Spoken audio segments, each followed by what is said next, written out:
আল্লাহ রাব্বুল আলামিন বলতেছে, ইয়া আইয়ুহাল্লাযীনা আমানু, হে ঈমানদারগণ, লা তাদখুলু বুয়ুতান গায়রা বুয়ুতিকুম, তোমাদের বাড়ি ব্যতীত অন্য কারো ঘরে তোমরা প্রবেশ করবা না, হাত্তা তাস্তানিসু, যতক্ষণ পর্যন্ত না তোমরা অনুমতি গ্রহণ না করবে, ওয়া তুসাল্লিমু আলা আহলিহা, আর যখন তোমরা একে অপরের ঘরে প্রবেশ করবে তখন তোমরা তাদেরকে সালাম প্রদান করবে। এটা করলে কি হবে? আল্লাহ তাআলা বলেন, যালিকুম খায়রুল লাকুম, এটাই তোমাদের জন্যই উপকার হবে। সকলে বলুন সুবহানাল্লাহ। আল্লাহর এবার যদি আমরা যদি মানতে পারি আমাদেরই উপকার হবে। আল্লাহ তাআলা বলেন, লাআল্লাকুম তাযাক্কারুন, সম্ভবত তোমরা উপদেশ গ্রহণ করবা।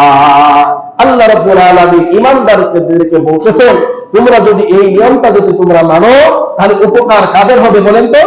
আমাদের উপকার হবে। এই জন্য ভাইয়েরা আমার, বন্ধুগণ আমার, আমরা অবশ্যই কারো ঘরে যদি প্রবেশ করতে চাই আমরা তাদের অনুমতি নিতে হবে।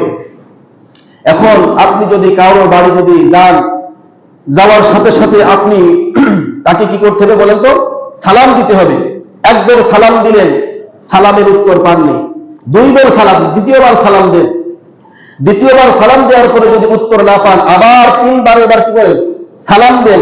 তিনবারে যদি উত্তর না পান, এই ক্ষেত্রে আপনি কি বাসা থেকে কি করবেন? ত্যাগ করে চলে আসবেন। আর ওখানে আপনাকে দাঁড়ানোর অনুমতি নাই, ওখান থেকে চলে আসবেন। আর যদি সালামের উত্তর ভিতর থেকে আসে তাহলে আপনি বলবেন, আমি কি আসতে পারি? যখন অনুমতি প্রদান হবে তখন আপনি তার বাসার ভিতর কি করতে পারবেন? যাইতে পারবেন।